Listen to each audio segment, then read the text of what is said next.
The tear of fabric sounded louder than the laughter. In the bright daylight of a quiet Sunday morning, with sunlight filling the small roadside diner and families eating pancakes, three boys turned cruelty into entertainment. They pulled at her shirt, sneering, as if her pain had no weight in the world, and for a moment she froze like the world had dropped out beneath her feet. No one knew who she was, and that was the mistake that would change everything. She was the little sister of someone feared on the highways, respected in every bar, and whispered about on long rides through the desert. Someone who'd die before letting her be humiliated. But he wasn't there to see it, not yet, and she stood alone. If you believe in kindness, dignity, and second chances, like, comment, share, and subscribe to channel name to support these emotional stories that reveal the strength hidden in everyday people. Her name was Iris Rowan, a quiet 19-year-old with auburn hair tied in a loose braid and freckles across her nose. She had spent years trying to live outside the shadow of her older brother, Cobalt Rowan, known among the Hell's Angels as the man who saved broken riders and held broken worlds together. He was fierce, strong, feared, but at home he was just the man who taught her to ride her first bike, who wiped the blood from her scraped knees, who told her that the world was both cruel and beautiful, and she deserved the beautiful parts. Iris didn't want to be known as Cobalt's little sister. She wanted to be Iris, the girl who painted sunsets, who loved the smell of coffee, who dreamed of studying architecture in the city. The diner was a place she worked part-time to save money for college. It smelled like coffee beans and warm bread. The floors were old wood, polished by years of shoes and stories. She usually smiled through her shift, weaving through tables with plates, taking orders with soft politeness. That morning, sunlight made dust sparkle in the air, and families filled the booths. Iris felt safe there, until she didn't. The three boys were local troublemakers, sons of wealthy ranch owners who had always gotten their way. Their names were Miles, Caden, and Briggs. They walked into the diner laughing loudly, the type of laughter that warned people to avoid eye contact. Iris knew them from school. They had once called her a ghost because she kept to herself. When she walked up to their table to take their order, Briggs smirked in a way that made her stomach tighten. She stayed polite, writing down their breakfast plates, hoping the moment would pass like a storm. But storms don't always pass without breaking something. As she turned away, Miles grabbed the back of her shirt. The sound of ripping fabric echoed like a scream. Conversation stopped. Forks froze mid-air. Iris gasped, covering herself with shaking hands. Her shirt hung torn down the back, exposing her shoulder blades. The boys laughed, louder now because the room had gone silent. A mother covered her child's eyes. A man at the counter clenched his jaw but didn't move. The world watched cruelty as if kindness required permission. Iris ran into the kitchen, tears blurring her vision. She leaned against the sink, feeling the sting of humiliation burn through her chest. Her reflection in the steel surface looked small, fragile, like she might disappear if she breathed too deeply. She wished her brother was there, but the truth was she didn't want him to come as Cobalt. She wanted him to come as her brother, to tell her she was stronger than them. Out front, the boys continued laughing, and the silence around them grew heavier. The manager, old Harlan, asked them to leave, but they mocked him. Their voices carried through the walls like poison, and then the bell above the door rang. Cobalt Rowan walked in, not as a storm but as a shadow that swallowed the room's arrogance. He wore a faded denim jacket with the Hell's Angels insignia on the back, motorcycle, gloves, and boots covered in dust from the highway.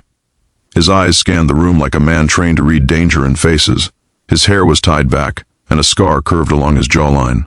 Mothers pulled their children closer instinctively, and the boys fell silent, not out of guilt, but out of instinctive fear. Cobalt didn't know what had happened yet. He'd promised Iris he wouldn't come to the diner in his patch because she wanted her own identity. Today, he had come because he missed her. He wanted to buy lunch and watch her smile while serving tables, but the atmosphere told him something was wrong. Harlan hurried to him, whispering what had happened, his voice trembling. Cobalt listened without blinking. Inside the kitchen, Iris wiped her tears, unaware that her protector had already arrived. Cobalt walked to the boys' table slowly. The room held its breath. He didn't raise his voice. His presence was enough. He leaned down just close enough that they could feel his breath. And even though the story uses no dialogue format, the silence around him said everything. Cruelty meets consequence. He didn't threaten violence. He didn't break anything. He simply made them face the truth that they had harmed someone who mattered deeply, to someone they should never have crossed. Outside, sunlight blazed on chrome and leather. The sound of engines in the distance grew like thunder. Cobalt had arrived with 10 riders, men and women who had been orphaned by the world but found family in the roar of motorcycles and each other's loyalty. They weren't there to start a fight. They were there because Cobalt had told them over the radio he wanted to surprise his sister at work. Now they stood outside the diner, feeling the tension through the window glass. Iris stepped out of the kitchen wearing a jacket Harlan had given her. Her eyes widened when she saw her brother. Shame filled her chest, but when Cobalt looked at her, his expression held only pride, not because of what happened, but because she had endured cruelty with dignity rather than violence. She felt her heart settle, like his presence reminded her of the truth. Cruelty doesn't define worth. Cobalt placed his arm around her gently, shielding her from the stares. The boys sat frozen, realizing the weight of their actions. Cobalt didn't demand apologies. Instead, he looked at the bystanders, the ones who watched and said nothing. And the silence in the room turned into shame, not at Iris, but at themselves. People realize that kindness isn't just about feeling sympathy, it's about standing up, even when your voice shakes. Cobalt led Iris outside. The riders paused their conversations, watching her with respect. They treated her like royalty, not because she was the sister of a feared biker, but because they had seen her grow up.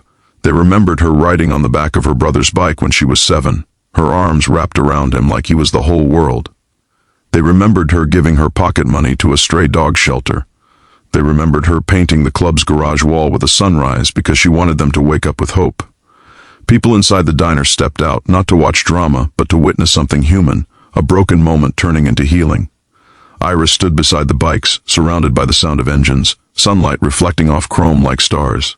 Cobalt cupped her face, wiping her tears with the softness of a brother, not the reputation of a biker. Something shifted that day, not just for Iris, but for everyone who had witnessed cruelty and stayed seated in silence. Parents explained to their children why the boys had been wrong. Harlan posted a sign that said, "This diner protects kindness." A man who stayed quiet earlier walked up to Iris and apologized for not stepping in. She thanked him with a gentle smile, because kindness was easier for her than bitterness. Word of what happened spread through the small town. Rumors twisted the story into something dramatic. But the truth was simple. A girl was hurt, and her brother made the world face that pain. The boys' families tried to cover up the incident, but their community refused to forget. The boys volunteered at the diner for months, not out of legal punishment, but because Iris asked the mayor to give them a chance to learn humanity instead of receiving jail time. That was her victory, not revenge, but transformation. People expected Iris to become hardened, to lean into the power of her brother's name, but she didn't. She chose to walk into the diner the next morning wearing a new shirt and a new kind of confidence.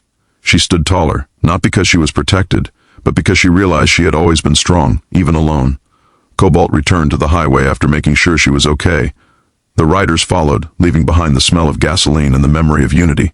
But before he left, Iris hugged him like she did when she was a child and whispered that she wanted to build something beautiful in a world that sometimes breaks people.